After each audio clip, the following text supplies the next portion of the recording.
episode is going to be about COVID and landlords. Yeah. So we're going to get to the nitty gritty of like what we're experiencing during this time with our landlord, and it's not so funny. It's been actually quite stressful. Yeah, my hair is falling out. So like on a real tip, my hair is falling out. We've learned a lot, and we are never ever fucking again renting a building ever. Never ever again. This whole experience has been so eye-opening, so real, emotional. It's been ridiculous, but times like this is very necessary because then it shows people's true colors. And then it also, I think for us, the amount of information that I learned within the last 5 months about real estate, girl, no crash course could have ever prepared us for. Yeah. Nothing. But I'm grateful because when we go into our next deal, it's like, we know. We're not renting them. No. So we're not. No. That's just Dealing with landlords. Guys, ownership is like one of the most powerful things that you can have in this life. And ownership really dictates the decisions that are made, and decisions dictate action. And for us, not owning the space that we have invested nearly $70,000 into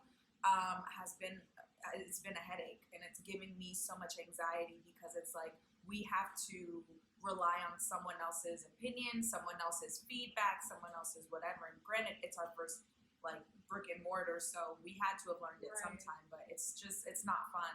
Right. It's and not fun. I don't like for me, I hate having like someone else over me. Yeah. It's the work, even though Think Global is our company, but we're running this company out of someone else's building. Right. So there's just certain things that, you have to wait for, and it's just unfair. Wait 5 months for. Right. So it's just been a very tough process, and to be very transparent, at the beginning, we really tried hard to preserve a great relationship and communicated with our landlords.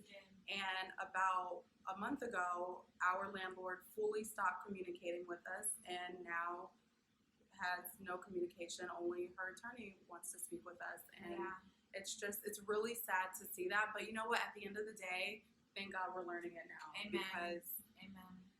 next time we're gonna come out guns blazing. No, it's true. I mean, we did everything. I think one of the lessons that we really wanted to share, and that we hope that it benefits you in your learning process, is that we literally did everything within our power to try and preserve a good relationship. But sometimes when you reach your limits, all that shit gets thrown out the window. It's just, being real.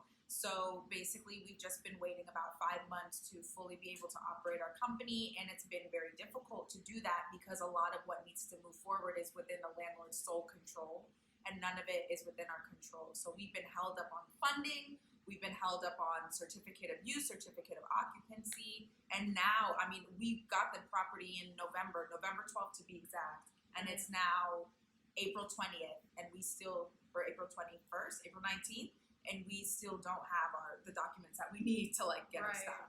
It's just crazy. It's crazy. It's really unfortunate, but at the end of the day, one thing that one piece of advice I would give to you guys is make sure that you advise with several real estate attorneys, hopefully pro bono if they can, because it is very costly when you're starting off. But just really understanding a lease, and on the other end, meeting the landlord if possible prior to signing the lease, just to discuss a potential addendum if need be, because these leases are never going to be in the tenant's favor.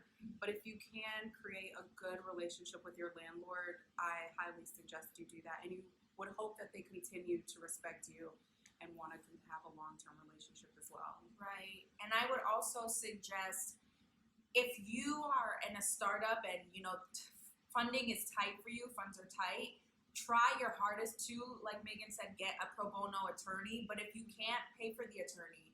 And pay for the attorney to just really pick at this lease as much as you can, because I think that's where we kind of overlooked it. And that's where it was a great learning lesson for us, is that we didn't really understand the value and the importance of having a lease that is mutually beneficial and not just one-sided. And so if I could give that piece of advice to you, that's what I would do too. And listen to the attorney And if they say, hey, this is not a great deal, like no matter how jaded or how excited you are, reconsider. Try to negotiate as best as you can. Right, definitely. Well, our experience with our landlord during COVID hasn't been the best. So we are hoping that we can, figure something out. Our emails continuously are getting ignored. So we will see what happens and we will update you guys. Stay strong. Put everything in writing. Don't do yes.